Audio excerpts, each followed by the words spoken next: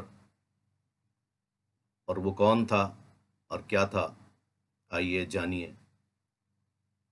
میری مراد ہے نواب صاحب ٹائیگر پاس چٹاگانگ کے ہیرو نواب یوسف بخاری صاحب سے۔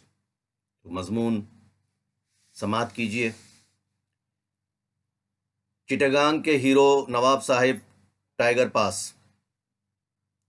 پاکستان کی تقسیم یعنی سقوط ڈھاکہ سن 1971 یقیناً ہماری قومی تاریخ کا انتہائی غمناک حصہ ہے، مگر بدترین بات یہ ہے کہ اس وقت کے متحدہ پاکستان کے محافظوں اور ہیروز کے نام آج بھی عوام الناس کے لیے اجنبی ہیں، خواہ ہماری مسلح افواج کے بہادر جرنیل، افسر اور سپاہی ہوں یا عام شہری۔ ہم فقط چند ایک کے نام ہی بتا سکتے ہیں۔ ہم میں سے کتنے ہیں جو لیفٹیننٹ جنرل صاحبزادہ یعقوب علی خان، آخری کمانڈر ان چیف، آخری کمانڈر آف ایسٹرن کمانڈ کے اس بے مثل کردار سے واقف ہوں جو انہوں نے مذاکرات کے ذریعے پاکستان کو مکمل تباہی سے بچانے کے لیے ادا کیا تھا۔ بہرحال اس وقت میرا موضوع ہے نواب سید شاہ محمد یوسف رضا بخاری المعروف نواب صاحب ٹائیگر پاس یا ہیرو آف چٹاگانگ کی ذات۔ ضرورت اس امر کی ہے کہ سقوط ڈھاکہ کی سیاہ تاریخ پر تحقیق کر کے اسے اثر نو شہداء اور متاثرین عوام نیز ایسے فوجیوں کی انفرادی کہانیوں کی مدد سے جمع کر کے ترتیب دیا جائے جنہوں نے اپنی پوری طاقت سے یہی راستہ چنا، مگر باوجود اپنے تجربات و خیالات بیان کرنے سے گریزاں ہیں۔ چٹاگانگ کے ہیرو نواب یوسف رضا بخاری ایسے ہی لوگوں میں شامل تھے۔ سقوط ڈھاکہ کے وقت پاکستان کے عظیم ترین محافظوں میں شامل نواب سید شاہ محمد یوسف رضا بخاری سن 1927 میں بھاگلپور، بہار، ہندوستان کے تاریخی شہر مولانا چک یا ملا چک میں پیدا ہوئے۔ ان کے والد مولانا سید محمد فائق بخاری بہار ہائی کورٹ کے رجسٹرار تھے، جبکہ دادا اپنے دور میں بہار کے صدر اعلیٰ یعنی فرسٹ کلاس میجسٹریٹ ہوا کرتے تھے۔ وہ عظیم صوفی مولانا سید شہباز بخاری بھاگلپوری رحمۃ اللہ علیہ کی آل سے تھے۔ شہباز بخاری کے والد نے قدیم شہر بخارا، موجودہ ازبکستان، سے ڈیوڑیا بہار کی طرف ہجرت کی، جہاں شہباز بخاری پیدا ہوئے۔ یہ وہی بزرگ تھے جنہوں نے مغل بادشاہ اورنگزیب کو ولی عہدی کے لیے دعا سے نوازا تھا۔ آج بھی شہباز بخاری کا مزار بھاگلپور میں مرجع خلائق ہے، جہاں دنیا بھر سے عقیدت مند جمع ہو کر ان کا عرس مناتے ہیں۔ انٹرنیٹ پر سرسری مطالعے سے انکشاف ہوتا ہے کہ خانقاہ شہبازیہ منسوب بحضرت مولانا سید شہباز بخاری کے موجودہ متولی شاہ اشتیاق عالم اس کی نگرانی کرتے ہیں۔ تقسیم پاکستان کی سازش کی کامیابی اور ہندوستان کی طرف ڈھاکہ کے سقوط سے کچھ ماہ قبل 3 مارچ سن 1971 کو الصبح نواب صاحب اپنے دفتر پاکستان ریلوے جانے کے لیے گھر سے روانہ ہوئے۔ ان کی سرکاری قیامگاہ کے مقابل چٹاگانگ بحریہ کا صدر دفتر واقع تھا۔ مکتی باہنی بڑے پیمانے پر خون بہانے میں مصروف تھی، مگر نواب صاحب اپنے کمپاؤنڈ تک محدود رہنے پر مجبور تھے، کیونکہ کمانڈر ان چیف نے انہیں جوابی وار کرنے سے منع کر دیا تھا۔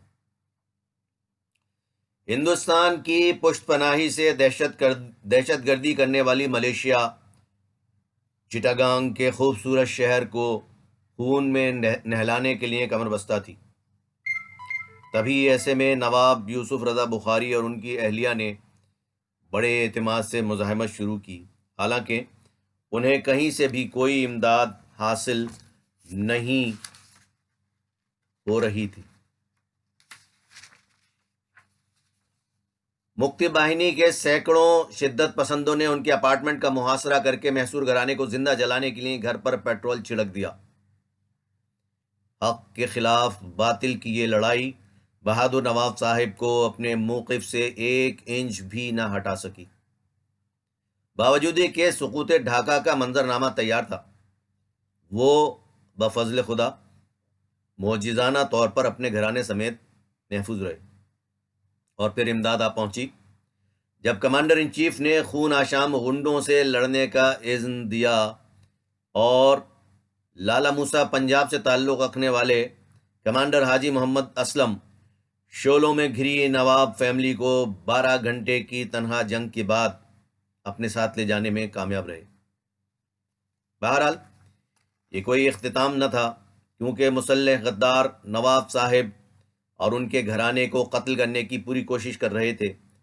کمانڈر حاجی محمد اسلم اور captain Hafeez 20 Baloch regiment Pakistan army بہت احتیاط سے ان کے بچاؤ اور مغربی پاکستان روانگی کے لیے پہنچے، جہاں کراچی کے ہوائی اڈے پر ملٹری انٹیلیجنس کے کرنل فاطمی اور ہزاروں شہریوں نے ان کا خیر مقدم کیا۔ وہ ذوالفقار علی بھٹو سے ملنے اسلام آباد تشریف لے گئے اور ان سے اپنے گھرانے کے جنگ سے تباہ حال چٹاگانگ شہر سے محفوظ انخلا کے انتظام کا مطالبہ کیا۔ چونکہ یہ بات اظہر من الشمس تھی کہ پاکستان مخالف قوتیں متحد اور ہماری صفوں میں موجود غداروں سے بھرپور تائید کی حامل تھیں، سقوط ڈھاکہ بہت قریب تھا۔ نڈر نواب صاحب اپنے گھرانے کو کراچی واپس لانے کے لیے چٹاگانگ واپس تشریف لے گئے۔ بے باک و بہادر نواز یوسف رضا بخاری جوں ہی جنگ زدہ بنگال میں پہنچے، مکتی باہنی نے انہیں دھمکانا بلکہ در حقیقت قتل کرنے کی کوشش شروع کر دی۔ انہوں نے کئی بار حملہ کیا مگر ناکام رہے۔ انہوں نے نواب یوسف رضا بخاری اور ان کے پورے گھرانے کی جان کی قیمت سر کی قیمت لگا کر مقرر کر دی۔ بڑھتے ہوئے تناؤ کے پیش نظر پاکستان آرمی ان کی مدد اور رنگون برما کے راستے پاکستان بھیجنے کے لیے آئی۔ دیوان وراثت حسین ایڈوکیٹ بھی اس موقع پر موجود تھے۔ قرارداد پاکستان کی سن 1940 میں منظوری کے بعد قائد اعظم محمد علی جناح اپنے ہمراہیوں کے ساتھ بہار تشریف لائے تو نواب معروف گنج گیا میں انظار الحسن المعروف نواب ڈیلہا کے محل میں قیام کیا۔ یہ نواب صاحب نواب یوسف رضا کی خالہ کے شوہر تھے، یعنی نواب صاحب کے خالو تھے۔ ان کا محل سنگ مرمر کا بنا ہوا اور 22 ایکڑ پر محیط تھا۔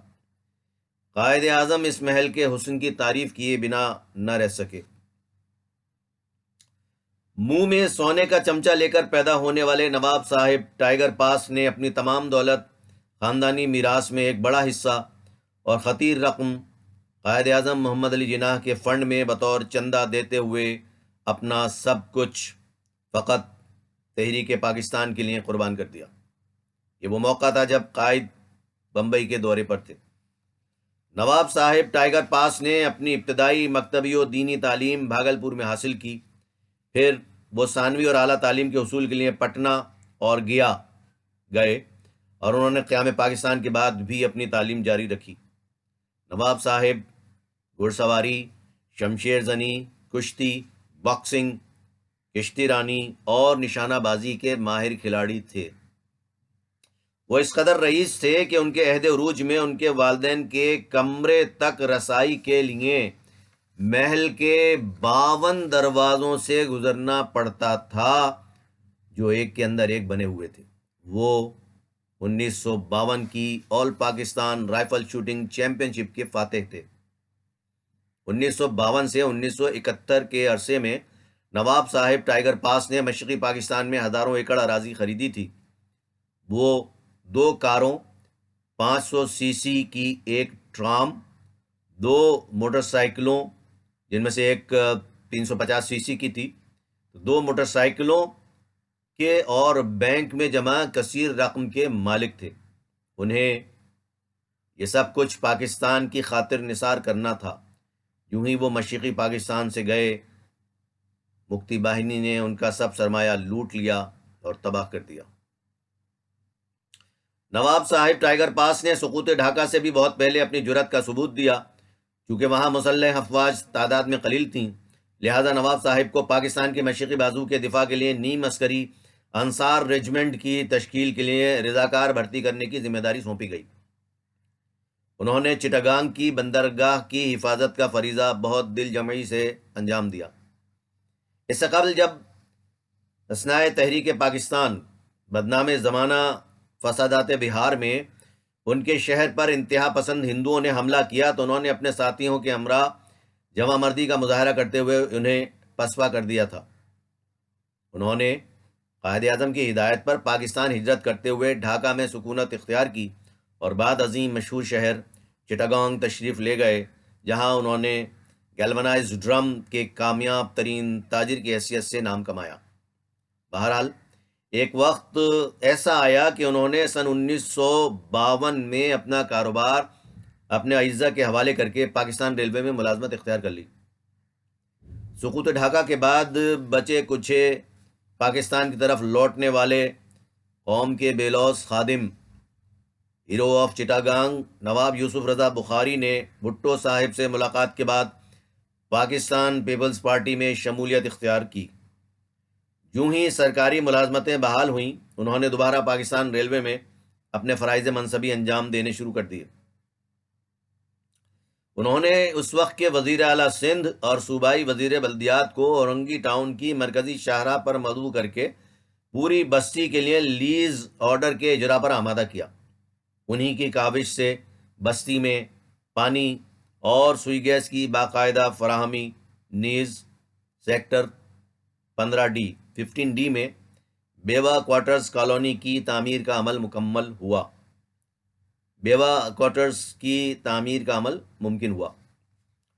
سن 1972 میں انہوں نے علی گڑھ کالونی اورنگی ٹاؤن میں بخاری کلاتھ کے نام سے کپڑے کا کاروبار شروع کیا۔ چونکہ وہ اس شعبے میں سابق مشرقی پاکستان سے تعلق رکھنے والے اولین شخص تھے، لہٰذا انہیں آل پاکستان یوٹیلیٹی کلاتھ ڈیلرز ایسوسی ایشن کا صدر چنا گیا، جبکہ مشہور بستی بخاری کالونی بھی انہی کے نام سے منسوب ہے۔ انہوں نے اپنے ہم وطن لوگوں کی ترقی کے لیے کاوش جاری رکھی اور انہوں نے اورنگی ٹاؤن کے سیکٹر 14 میں شہید چوک سے جوہر چوک مرکزی شاہراہ تک 480 رہائشی پلاٹ خریدے اور غریبوں میں مفت تقسیم کر دیے۔ افسوس، اس اراضی میں کچھ حصے پر بعض نام نہاد سیاستدانوں نے غیر قانونی قبضہ کر لیا۔ نواب صاحب ٹائیگر پاس، ماہنامہ ینگ چینل، 15 روزہ ینگ وائس کے سن 1993 سے سن 1998 تک مدیر اعلیٰ رہے۔ 28 نومبر سن 1998 کو ان کی وفات ہوئی۔ نواب صاحب ٹائیگر پاس کو سخی حسن قبرستان شمالی ناظم آباد میں دفن کیا گیا۔ مبارک مونگیری، راحت الہ آبادی، جنہوں نے نواب صاحب سے ان کے آخری وقت میں ملاقات کی تھی، اور عمران فرحت سمیت متعدد شعراء نے نواب صاحب ٹائیگر پاس کی خدمات کو خراج عقیدت پیش کیا۔ ممتاز شاعر، صحافی اور قانون داں سید محمد حسن رضا بخاری نواب صاحب کے اکلوتے فرزند ہیں، جبکہ ان کے لواحقین میں ایک بیوہ اور ایک بیٹی بھی شامل ہیں۔ حسن رضا نے اپنے نیک نام والد کی رہنمائی میں طلباء کے لیے بلا معاوضہ تدریس کا ادارہ، گوشہ تعلیم، فری ایجوکیشن سینٹر قائم کیا اور اورنگی ٹاؤن میں اسٹوڈنٹس ویلفیئر آرگنائزیشن بھی منظم کی۔ ان دنوں وہ اپنے نئے رسالے عالمی سوچ کے اجرا کی کوشش میں مصروف ہیں۔ میں آخر میں محض یہ اضافہ کرتا چلوں کہ حسن رضا بخاری نے رسالہ عالمی سوچ کا ڈیکلیریشن تبدیل کرا کے اسے ہفت روزہ کی شکل دی اور پھر ہفت روزہ اخبار کی شکل میں شائع کیا۔ امید ہے آپ کو میری یہ تحریر پسند آئی ہوگی اور تحریک و تحفظ پاکستان کے اس جری مجاہد کے کردار سے آپ کو آگہی ہوئی ہوگی۔